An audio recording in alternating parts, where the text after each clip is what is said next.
السلام علیکم ورحمۃ اللہ۔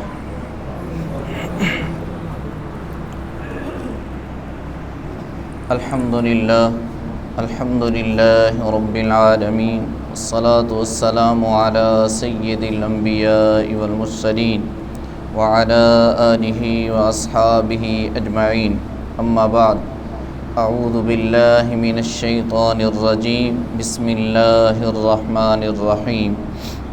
یا ایہا الذین آمنوا کتب علیکم الصیام کما کتب علی الذین من قبلکم لعلکم تتقون ایاما معدودات فمن کان منکم مریضا او علی سفر فعدۃ من ایام اخر وعلی الذین یطیقونہ فدیۃ طعام مسکین فمن تطوع خیرا فهو خیر لہ وان تصوموا خیر لکم ان کنتم تعلمون۔ شہر رمضان الذی انزل فیہ القرآن ھدی للناس وبینات من الھدی والفرقان فمن شہد منکم الشہر فلیصم ومن کان مریضا او علی سفر فعدۃ من ایام اخر یرید اللہ بکم الیسر ولا یرید بکم العسر وَلِتُكْمِلُوا الْعِدَّةَ وَلِتُكَبِّرُوا اللَّهَ عَلَى مَا هَدَاكُمْ وَلَعَلَّكُمْ تَشْكُرُونَ۔ صدق اللہ العظیم۔ قال اللہ تبارک وتعالی فی شان حبیبہ مخبرا وآمرا ان اللہ وملائکتہ یصلون علی النبی یا ایہا الذین آمنوا صلوا علیہ وسلموا تسلیما۔ اللہم صل علی سیدنا و مولانا محمد وبارک وسلم۔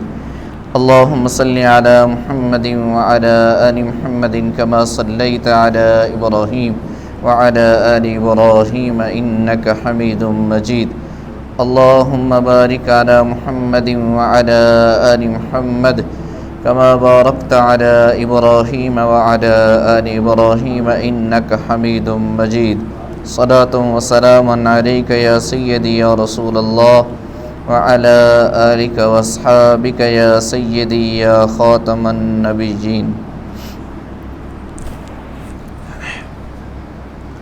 حمد و صلاۃ کے بعد واجب الاحترام برادران اسلام، آج 25 شعبان المعظم کا دن ہے، 1442 ہجری، اور آج سے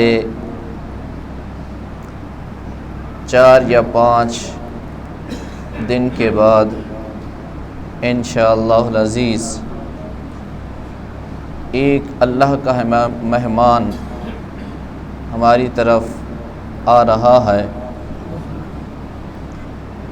جو ہم گنہگاروں کی بخشش اور مغفرت اور جہنم سے آزادی کا مہینہ ہے۔ تو اس وجہ سے آج کی جو ہماری گفتگو ہے اس کا عنوان ہے استقبال رمضان اور رمضان المبارک کے فضائل۔ سورہ بقرہ کی آیت نمبر 183، 84 اور 85، 3 آیات مقدسہ آپ کے سامنے پڑھی ہیں،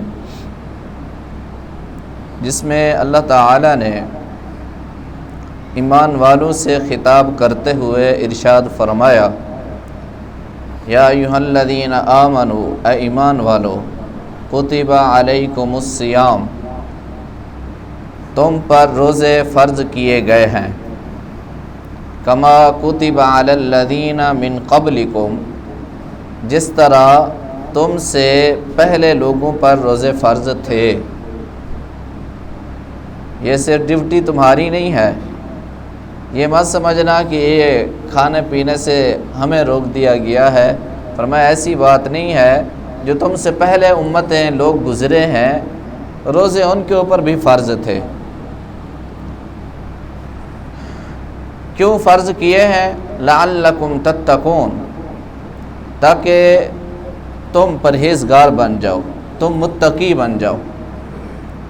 ایام معدودات، فرمایا یہ گنتی کے دن ہیں، گنے ہوئے۔ فمن کان منکم مریضا، تم میں سے جو بندہ مریض ہو، بیمار ہو، او علی سفر، یا وہ مسافر ہو، فعدۃ من ایام اخر، تو اسے چاہیے کہ یعنی اگر کوئی بندہ بیمار ہے، معمولی سا بیمار ہو گیا ہے جس کی وجہ سے ڈاکٹر نے روک دیا کہ آپ 2-3 دن روزے چھوڑ دیں، تو جب آپ ٹھیک ہو جائیں پھر آپ رکھ لینا۔ تو اللہ فرماتا ہے جتنا دن تم نے چھوڑے ہیں تو اس کے روزے بعد میں جب رمضان المبارک ختم ہوگا تو بعد میں آپ کو رکھنے پڑیں گے، 2 دن 3 دن 4 دن جتنا بھی تھے۔ اسی طرح اگر تم میں سے کوئی بندہ مسافر ہے، سفر پہ گیا ہوا ہے، تو وہ یہ سمجھتا ہے کہ میں اگر روزہ رکھوں گا تو میرے لیے مشکل ہے، تو فرمایا وہ بھی روزہ چھوڑ سکتا ہے، لیکن جتنا روزے اس نے چھوڑے ہیں وہ بعد میں آ کے رکھے گھر میں۔ فمن کان منکم مریضا او علی سفر فعدۃ من ایام اخر وعلی الذین یطیقونہ فدیۃ طعام مسکین، اور اگر کوئی ایسا مریض ہے جو بیماری ختم ہونے کے بعد بھی نہیں رکھ سکتا، یا اس کی بیماری ایسی ہے کہ جو ختم ہونے والی نہیں ہے اور اس بیماری کی حالت میں وہ روزہ بھی نہیں رکھ سکتا، تو اس کے لیے اللہ فرماتا ہے کہ اس کے لیے فدیۃ طعام مسکین، ایک مسکین کا فدیہ ہے، ایک روزے کے بدلے ایک مسکین کا فدیہ، یعنی ایک مسکین کو کھانا کھلانا ہے ایک وقت کا۔ تو یہ اللہ تعالیٰ فرماتا ہے یہ روزے تمہارے اوپر فرض کیے ہیں۔ اب اس میں جو ڈیٹیل ہے، تفصیل ہے، وہ آپ کو انشاءاللہ بتاتا ہوں۔ روزہ کیا ہے؟ روزہ کے بارے میں محدثین مفسرین نے لکھا ہے کہ الصوم الامساک، روزے کا مطلب ہوتا ہے رک جانا۔ دن کے وقت جب کسی بندے نے روزہ رکھا ہے تو اس وقت وہ کھانے سے، پینے سے اور عمل زوجیت سے رک جائے تو اس چیز کا نام روزہ ہوتا ہے۔ اس میں باقی ساری چیزیں آ جاتی ہیں کہ انسان جھوٹ بھی نہ بولے، کسی کی غیبت بھی نہ کرے، کوئی کسی کی برائی بھی نہ کرے، یہ ساری چیزیں اس میں آ جاتی ہیں۔ تو ان تمام برائیوں سے، برے کاموں سے اور کھانے پینے سے رک جانا، یہ روزہ کہلاتا ہے۔ روزے کے بارے میں نبی پاک صلی اللہ علیہ وسلم کے حوالے سے ہمیں یہ چیز ملتی ہے کہ جب رمضان المبارک قریب آتا تھا تو اللہ کے رسول صلی اللہ علیہ وسلم اور آپ کے صحابہ اپنی کمر کس لیا کرتے تھے۔ اس کو کہتے ہیں لنگوٹا باندھ لینا، یعنی نیکیوں کے لیے، عبادت کے لیے، اللہ کو راضی کرنے کے لیے، مغفرت طلب کرنے کے لیے۔ تو رمضان المبارک شروع ہونے سے پہلے اللہ کے رسول بھی اور آپ صلی اللہ علیہ وسلم کے صحابہ بھی تیاری کر لیتے تھے، کمر کس لیتے تھے کہ اس پورے مہینے میں ہم نے اللہ کو راضی کرنا ہے۔ کیوں؟ اس لیے کہ یہ جو مہینہ آ رہا ہے یہ نیکیوں کی فصل کا مہینہ ہے، نیکیوں کی فصل کا۔ اور آپ جانتے ہیں جب فصل کا مہینہ آتا ہے تو مزدور کوشش کرتے ہیں کہ اس مہینے میں جتنا ہم اپنی فصل اکٹھی کر لیں تو وہ ہمارے لیے بہتر ہے۔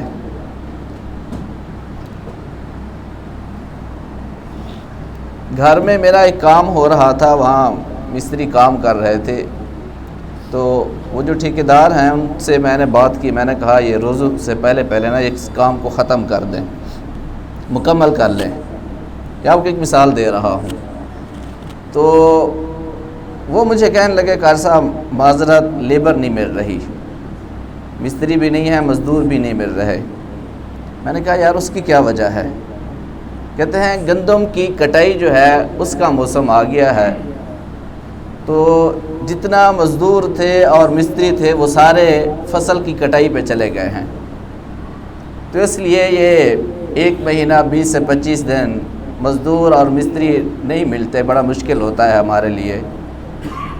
میں نے اس سے پوچھا یار آپ بھی تو ان کو پیسے دیتے ہیں نا، چاہے مزدور ہیں آپ کے پاس مستری ہوتے ہیں، آپ بھی پیسے دیتے ہیں، فری میں تو آپ بھی کام نہیں لیتے ان سے۔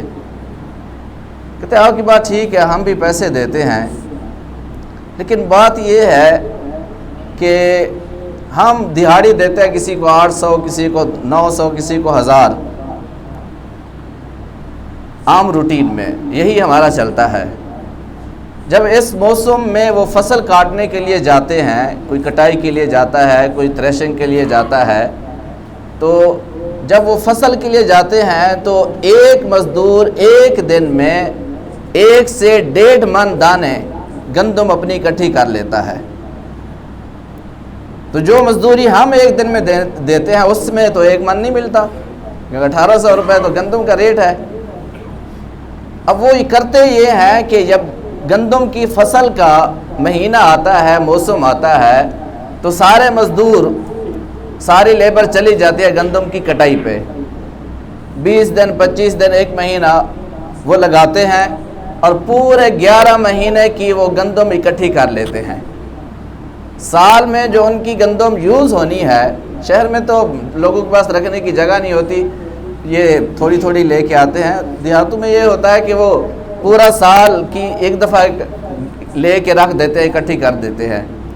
تو کہا کہ اس 1 مہینے میں یہ پورے سال کی جو گندم ان کی استعمال ہوتی ہے 1 مہینے میں کما لیتے ہیں، تو اس لیے اس مہینے میں یہ نہیں ملنے والے، کیونکہ ان کے لیے یہ فصل کا مہینہ ہے۔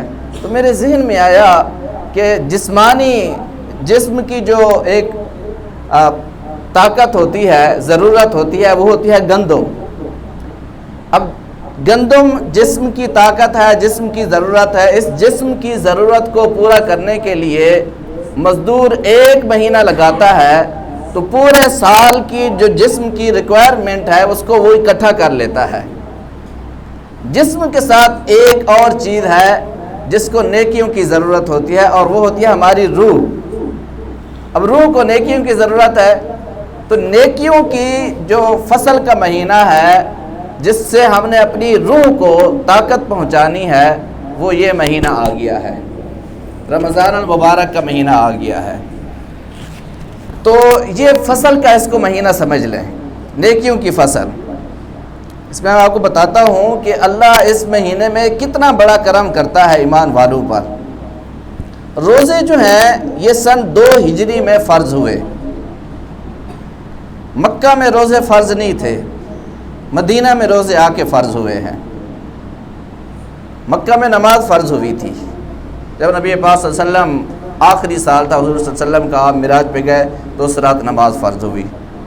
پھر نبی پاک صلی اللہ علیہ وسلم وہاں سے ہجرت کر کے مدینہ میں آ گئے، تو نماز کے بعد جو دوسری چیز فرض ہوئی وہ زکوٰۃ تھی، پچھلے جمعہ جس کا میں نے بیان کیا۔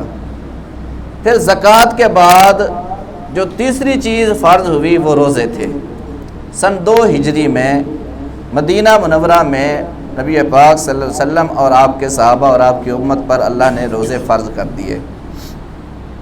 اس سے پہلے مختلف روزے رکھا کرتے تھے، محرم کا جیسے روزہ ہوتا ہے 10ویں محرم کا، یا ہر مہینے کی 14 15 13 14 15 کی، یہ 3 روزے رکھا کرتے تھے۔ باقاعدہ جو روزے فرض ہوئے وہ مدینہ میں سن 2 ہجری میں فرض ہوئے۔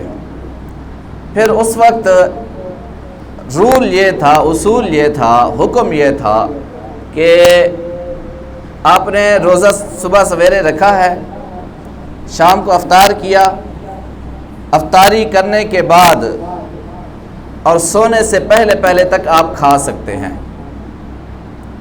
یعنی آپ نے روزہ افطار کر لیا اور سونے سے پہلے تک جو کچھ آپ کھانا ہے، آپ نے کھانا ہے پینا ہے کر سکتے ہیں۔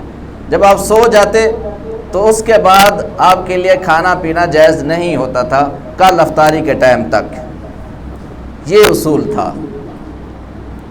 اسی طرح رات کے وقت اپنی زوجہ سے ملاقات ملنا بھی جائز نہیں تھا، ہوا یہ کہ ایک صحابی تھے، انصاری صحابی، مدینہ میں رہنے والے، انہوں نے روزہ رکھا، دن کو مزدوری کرتے تھے، مزدوری پہ گئے، شام کے وقت واپس گھر میں آئے تو گھر والے ابھی کھانا تیار کر رہے تھے، کھانا تیار نہیں ہوا تھا، انہوں نے پانی سے یا کسی بھی چیز سے روزہ افطار کر لیا، تو تھکے ہوئے تھے، تو اسی حالت میں وہ لیٹے تو ان کو نیند آ گئی۔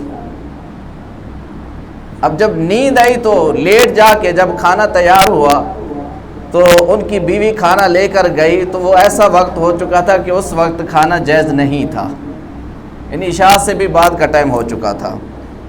تو انہوں نے کہا کہ اب تو میں نہیں کھا سکتا، صاحب ذرا ٹائم ہی ختم ہو چکا ہے، تو وہ پھر سو گئے، اور صبح کے وقت جب اٹھے پھر کام پہ چلے گئے۔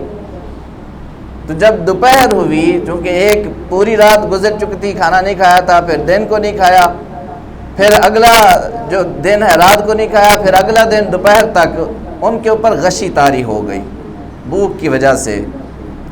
گرمی بھی ہوتی تھی، مزدوری، گرمی، اور کھانا بھی اس وقت ایسے نہیں ہوتے تھے جیسے آج ہمارے پاس ہوتے ہیں، سوکھی روٹی بھی کھا لیا کرتے تھے، اس سے بھی وہ روزہ سحری افطاری کر لیا کرتے تھے۔ تو جب ان کے اوپر غشی طاری ہوئی تو اللہ تعالیٰ نے ان کے بعد پھر یہ حکم نازل فرمایا کہ اب جو ہے تمہارے لیے آسانی پیدا کی جا رہی ہے، اب تم پوری رات کھا سکتے ہو۔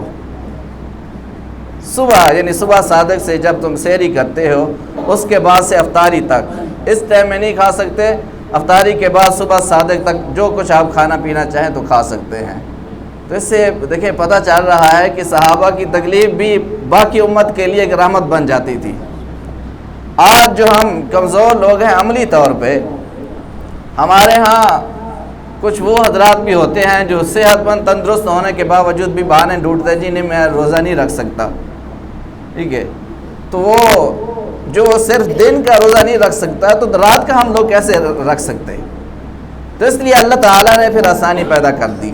اسی طرح حضرت عمر رضی اللہ تعالیٰ عنہ نے اس دوران ایک رمضان المبارک میں جب بیوی کے ساتھ تعلق قائم کرنا جائز نہیں تھا تو ایک رات اپنی بیوی کے ساتھ انہوں نے تعلق قائم کر لیا، تو پھر نبی پاک صلی اللہ علیہ وسلم کی بارگاہ میں پہنچے، تو اس کے بعد اللہ تعالیٰ نے پھر یہ اجازت دے دی کہ رات کے وقت بیوی کے ساتھ مل سکتے ہیں، دن کو جب روزہ ہو اس وقت ایوائڈ کرنا چاہیے، دور رہنا چاہیے۔ تو سن 2 ہجری میں روزے فرض ہوئے۔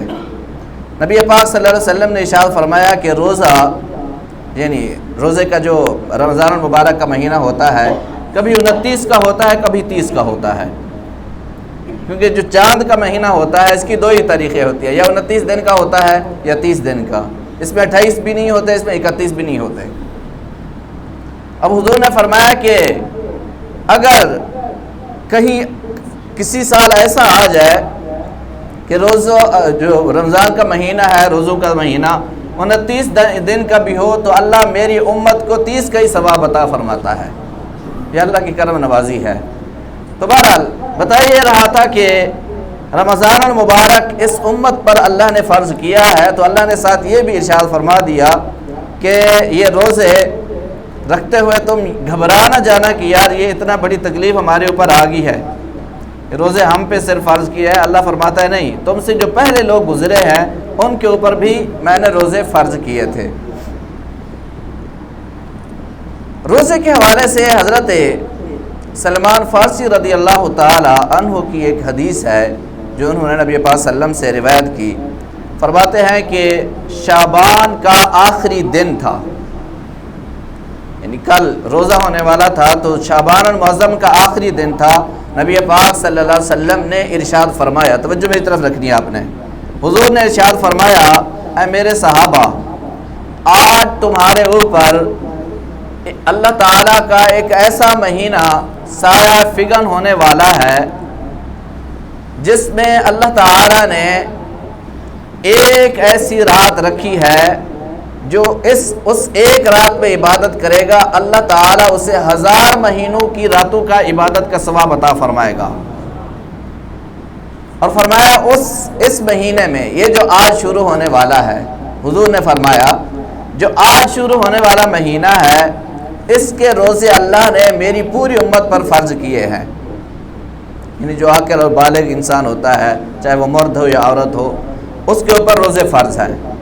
اور فرمایا کہ اس کی راتوں کا قیام اللہ تعالیٰ نے نفلی عبادت قرار دیا ہے، دن کا روزہ فرض اور رات کا جو قیام ہے یعنی نماز تراویح ہے یا باقی نوافل ہیں، فرمایا کہ اس کو اللہ تعالیٰ نے نوافل کا درجہ دیا ہے۔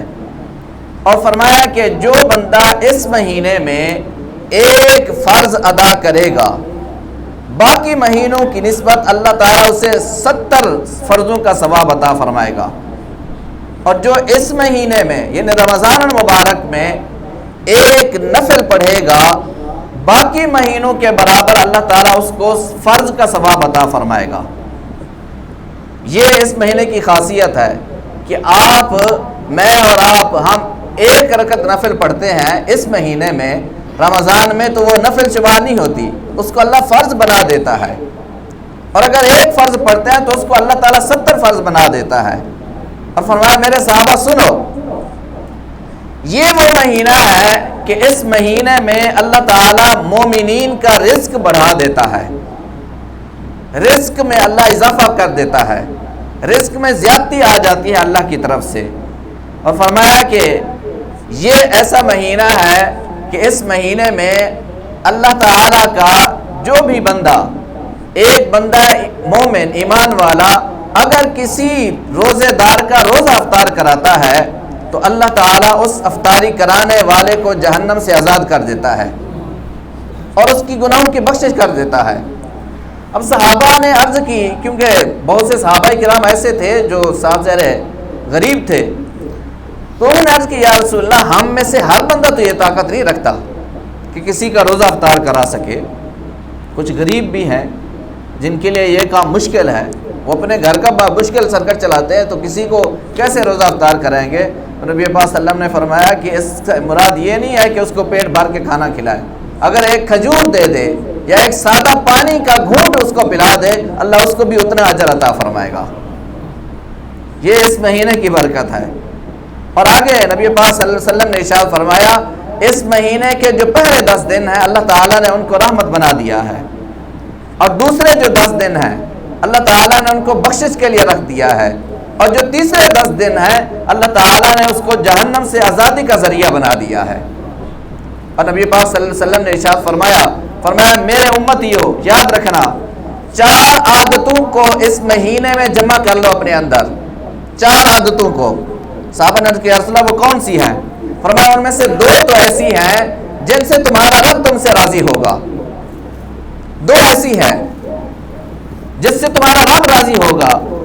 ان میں سے پہلی یہ ہے کہ تم اس مہینے میں کلمہ شہادت کثرت سے پڑھا کرو، کلمہ شہادت، اشہدو ان لا الہ الا اللہ وحدہ لا شریک لہ واشہدو ان محمدًا عبدہ ورسولہ۔ فرمایا کثرت سے اسے پڑھا کرو، اور دوسرے نمبر پر اللہ سے استغفار طلب کرو۔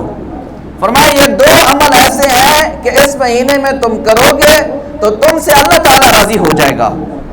اور فرمایا 2 چیزیں، 2 عادتیں اور ہیں جن کے علاوہ کوئی چارہ بھی نہیں ہے۔ صحابہ نے عرض کیا یا رسول اللہ وہ کون سی ہیں؟ فرمایا ایک تو ان میں سے یہ ہے کہ تم اللہ سے ہمیشہ اس مہینے میں جنت کا سوال کرو، اور دوسری یہ کہ دوزخ سے پناہ مانگو۔ اور فرمایا میرے صحابہ سنو، اس مہینے میں جو بندہ کسی روزہ دار کو سادہ پانی کا ایک گھونٹ پلائے گا، بروز حشر اللہ اس بندے کو میرے حوض کوثر سے ایسا مشروب پلائے گا کہ پورا بروز حشر کا دن اسے پیاس نہیں لگے گی۔ اتنا بڑی کرم نوازی اس مہینے میں ہوتی ہے۔ اور آگے نبی پاک صلی اللہ علیہ وسلم نے ارشاد فرمایا کہ میرے صحابہ سنو، یہ ایک ایسا مہینہ ہے کہ اس مہینے میں اللہ اپنے بندوں کو ڈھانپ لیتا ہے، اور اللہ کی جو رحمت ہے وہ لگاتار اس کی بارش ہوتی ہے، اللہ کی رحمت کی لگاتار بارش ہوتی ہے۔ اور پھر حضور نے فرمایا میرے امتیوں یاد رکھنا، اللہ اس مہینے میں تمہیں دیکھتا ہے۔ یہ بات جو ہے قابل غور ہے، اللہ اس مہینے میں تمہیں دیکھتا ہے، حالانکہ اللہ ہمیشہ ہمیں دیکھتا ہے، رات کو دن کو کوئی بھی ایسا وقت نہیں ہے کہ ہم اللہ سے چھپ جائیں، اللہ ہمیشہ ہمیں دیکھتا ہے۔ لیکن حضور نے فرمایا اس مہینے میں اللہ خاص طور پہ تمہیں دیکھتا ہے، اور اللہ یہ چاہتا ہے کہ میرے بندو آؤ اور نیکی کر کے مجھے دکھاؤ. اس مہینے میں یہ اللہ چاہتا ہے کہ میرے بندے مجھے نیکی کر کے دکھائیں. اس مہینے میں فرمایا اللہ یہ چاہتا ہے کہ تم اس مہینے اللہ تعالیٰ کو نیکی کر کے دکھاؤ. اور حضور صلی اللہ علیہ وسلم نے ارشاد فرمایا کہ جو بندہ اس مہینے میں کسی کا روزہ افطار کرائے، کسی ایک کا، تو اللہ تعالیٰ کے جتنا فرشتے ہیں سارے فرشتے اس بندے کے لیے پورا رمضان المبارک مغفرت طلب کرتے رہتے ہیں اللہ سے. جس نے کسی کو روزہ افطار کرایا، اور لیلۃ القدر کی جب رات آتی ہے تو جبرائیل امین آتے ہیں اور اس بندے سے مصافحہ کرتے ہیں، اس سے ہاتھ ملاتے ہیں. اور حضور نے یہ بھی ارشاد فرمایا اس مہینے میں جو تمہارے ملازم ہوتے ہیں، جو تمہارے انڈر کام کرتے ہیں، کسی دکان میں، کسی آفس میں، کسی کھیت میں تمہارے ملازم ہیں، تمہارے نوکر ہیں، فرمایا ان کے کام میں تخفیف کرو. فرمایا اس مہینے میں جو اپنے ملازم کے کام میں تخفیف کرتا ہے اللہ اس کو جہنم سے آزاد کر دیتا ہے، اللہ اس کی مغفرت کر دیتا ہے. اور حضرت عبداللہ بن مسعود رضی اللہ تعالیٰ عنہ فرماتے ہیں نبی پاک صلی اللہ علیہ وسلم نے ارشاد فرمایا کہ جب رمضان المبارک کی پہلی رات آتی ہے تو اللہ تعالیٰ جنت کے سارے دروازے کھول دیتا ہے. پھر ان میں سے کوئی دروازہ پورا مہینہ بند نہیں ہوتا، سارے دروازے کھلے ہیں. اور جہنم کے سارے دروازے بند کر دیے جاتے ہیں، پورا مہینہ کوئی دوزخ کا، جہنم کا دروازہ نہیں کھلتا. اور فرمایا کہ وسلسلۃ الشیاطین، اور جو شیاطین ہوتے ہیں، جو جن ہوتے ہیں، جنات ہوتے ہیں، جو سرکش ہوتے ہیں، انہیں جکڑ دیا جاتا ہے. اور پھر ہر رات ایک فرشتہ ندا دیتا ہے بندوں کو، اے نیکی کرنے والے، جس نے نیکی کا ارادہ کیا ہے تو نیکی کر، اللہ تیری نیکیوں کو قبول کرے گا. اے بدکاری کرنے والے، تو اس سے رک جا، اس گناہ کو چھوڑ دے، گناہ کی طرف نہ جا، نیکی کی طرف آ جا، اپنی آخرت کی فکر کر. آج اللہ سے تو مغفرت طلب کر، اللہ تیری بخشش کر دے گا. پھر وہ فرشتہ روزانہ ہر رات یہ ندا دیتا ہے پوری رات، ہے کو اللہ تعالیٰ سے بخشش مانگنے والا، ہے کو اللہ تعالیٰ سے سوال کرنے والا، اللہ اس کا سوال پورا کرے، ہے کو اللہ سے دعا مانگنے والا، ہے کو رزق مانگنے والا، ہے کوئی اولاد مانگنے والا، اللہ تعالیٰ اسے عطا کرے. اور حضور نے فرمایا کہ رمضان المبارک کی ہر رات اللہ تعالیٰ 60,000 جہنمیوں کو جہنم سے آزاد کرتا ہے. یہ سلسلہ پورا رمضان المبارک چلتا ہے. اور جب آخری رات آتی ہے، رمضان المبارک کی آخری رات، تو اللہ تعالیٰ اس رات جتنا پہلی رات سے لے کر آخری رات تک جتنا لوگوں کو جہنم سے آزاد کر چکا ہوتا ہے، اس سے 30 گنا اللہ تعالیٰ زیادہ لوگوں کو جہنم سے آزاد کر دیتا ہے. یہ اس مہینے کی برکت ہے، اس مہینے کی فضیلت ہے.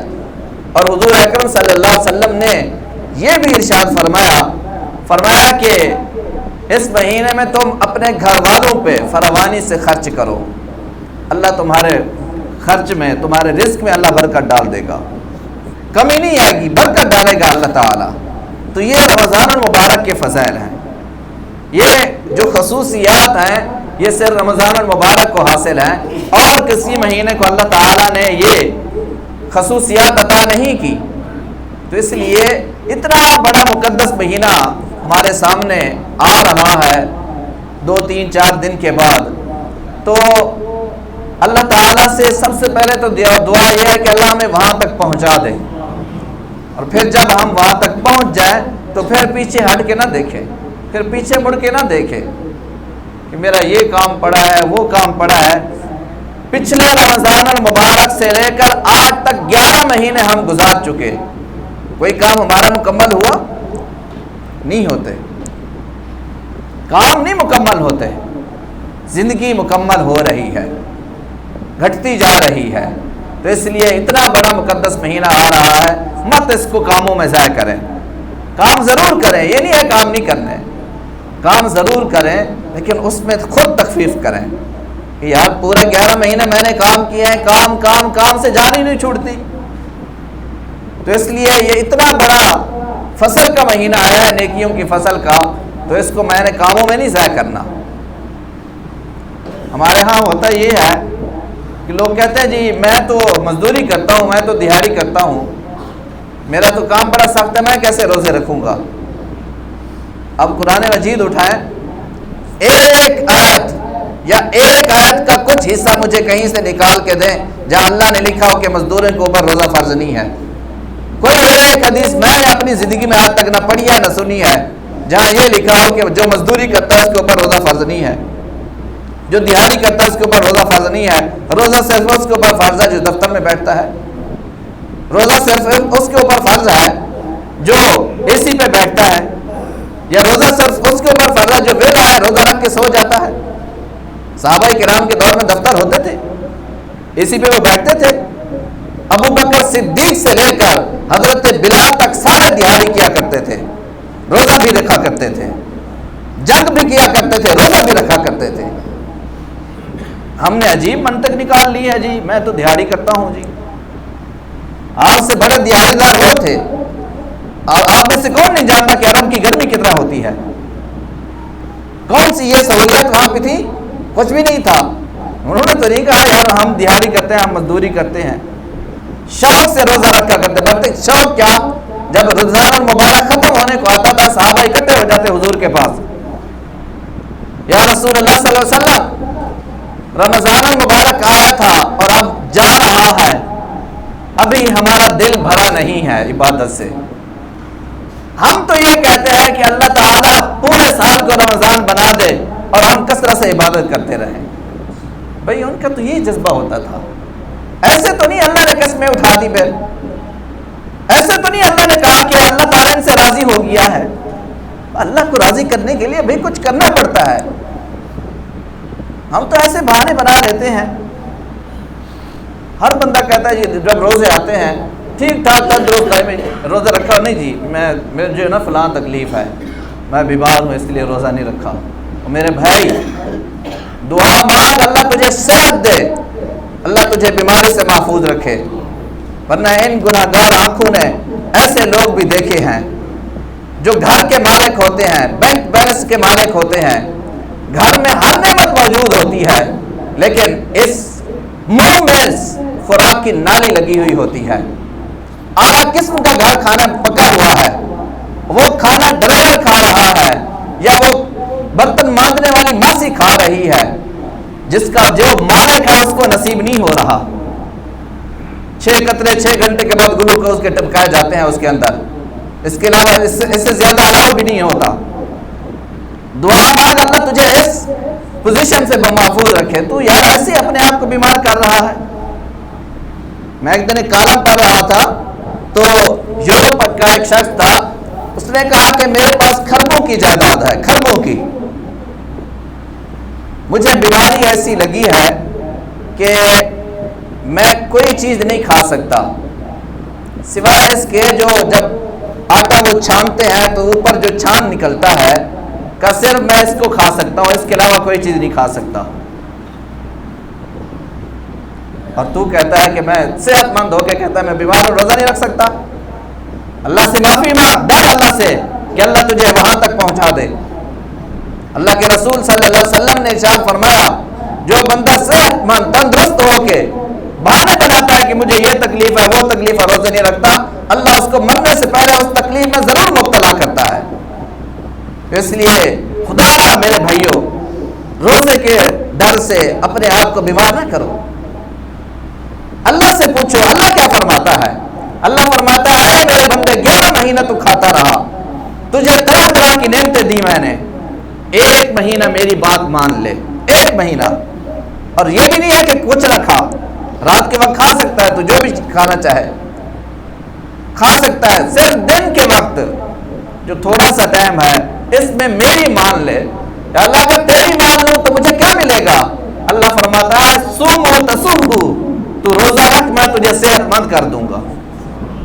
بھائی روزہ تو صحت کا نام ہے، بیمار ہونے کا تھوڑا نام ہے۔ ہم نے بنا لیا نہیں جی نہیں میں بلڈ پریشر کا مریض ہوں، مجھے یہ ہو گیا مجھے وہ ہو گیا ہے، میں روزہ نہیں رکھ سکتا۔ نہ رکھ بھائی نہ رکھ، اللہ تجھے مرنے سے پہلے اس بیماری میں مبتلا کرے گا تو اپنی آنکھوں سے دیکھے گا۔ پھر تیرے پاس کہیں بھاگنے کا چارہ بھی نہیں ہوگا. تو اس لیے خدا یہ بہانے نہ بنائے.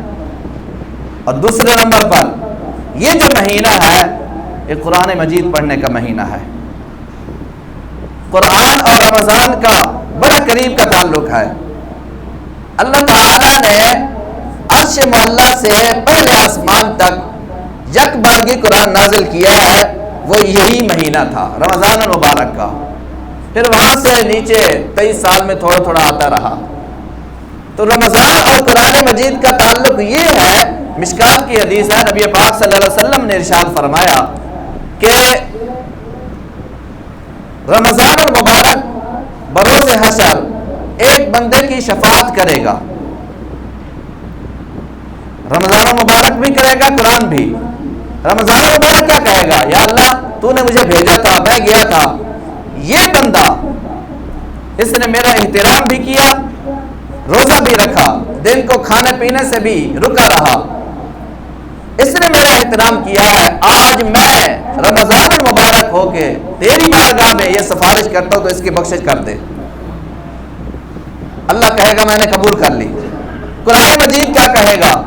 یا اللہ تو نے مجھے بھیجا تھا، یہ بندہ نماز تراویح میں مجھے سنا کرتا تھا، مجھے پڑھا کرتا تھا، اپنی نیند کو سائڈ پہ رکھ کے یہ 1 گھنٹہ 1.5 گھنٹہ مجھے آ کے تیرے گھر میں سنا کرتا تھا، مجھے پڑھا کرتا تھا، میں تیری بارگاہ میں سفارش کرتا ہوں تو اس کو بخش دے. اللہ رمضان کی اور قرآن کی سفارش قبول کر کے اس بندے کی بخشش فرما دے گا. ہمارے پاس تو ٹائم ہی نہیں ہے بھائی، ٹائم ہی نہیں ہے نہ سننے کا نہ پڑھنے کا. ہمارے پاس تو تراویح پڑھنے بھی وہ لوگ آتے ہیں جو بوڑھے ہوتے ہیں بیچارے. یقین مانیں میں جوانوں کی غیبت نہیں کر رہا، میں حقیقت بتا رہا ہوں آپ کو. جن کے گھٹنوں میں درد ہوتا ہے، جو بیمار ہوتے ہیں وہ تراویح پڑھنے آتے ہیں، جو ضعیف ہوتے ہیں وہ تراویح پڑھنے آتے ہیں. جوانی کس لیے ہے؟ چوک میں کھڑا ہونے کے لیے ہے. جوانی کس لیے ہے؟ تو دبئی جا رہا ہے، 3 گھنٹے تو پاسپورٹ کے بعد آفس میں کھڑا رہا لائن لگ کے، نادر آفس کے بعد تو 6 گھنٹے کھڑا رہا. ون ڈے میچ ہو رہا تھا پان والی دکان کے باہر، تو 6 گھنٹے میچ دیکھتا رہا، تو تھکا نہیں ہے؟ نماز تراویح میں 1 گھنٹہ آتا ہے، تجھے تھکاوٹ ہو جاتی ہے. تیری جوانی کے بارے اللہ تجھ سے سوال کرے گا، کہاں گزاری تھی تو نے جوانی؟ خدا را اس اپنی جوانی کو اللہ کے نام پہ، اللہ رسول صلی اللہ علیہ وسلم کے نام پہ گزاریں.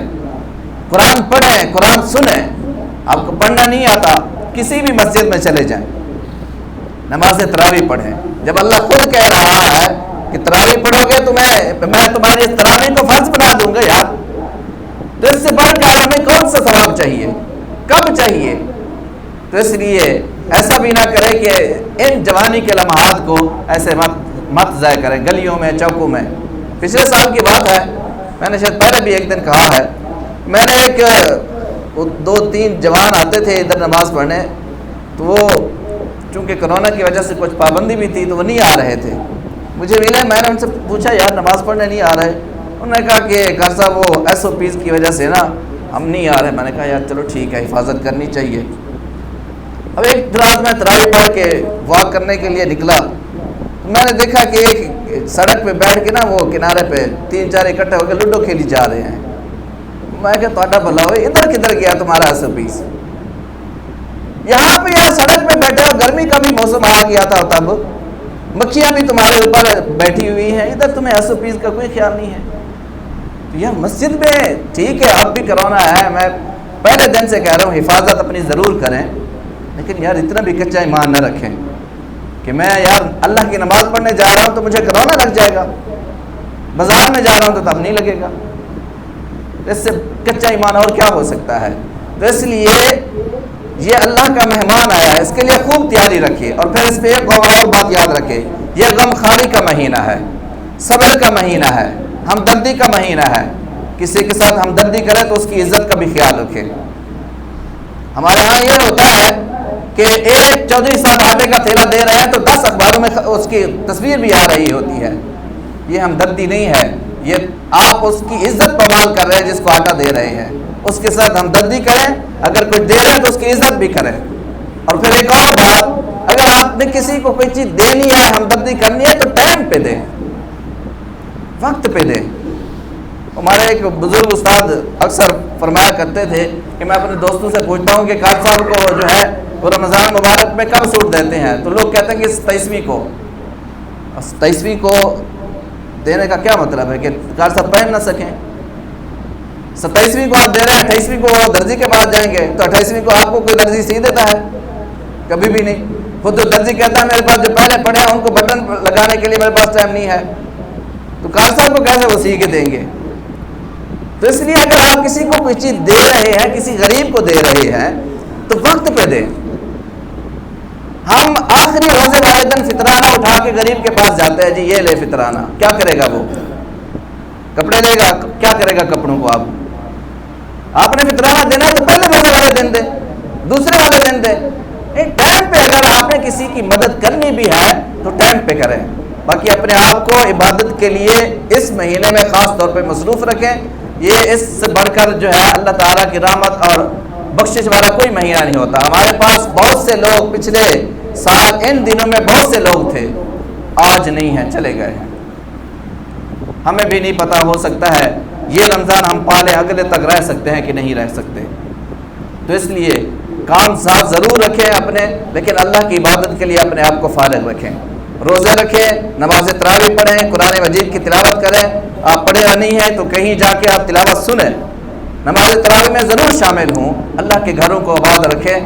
اور اس میں ایک یہ بات بھی یاد رکھیں کہ اللہ کے گھروں کو آباد رکھنے کے ساتھ ساتھ نیکی کریں، روزہ رکھ کے کسی کی غیبت بھی نہ کریں.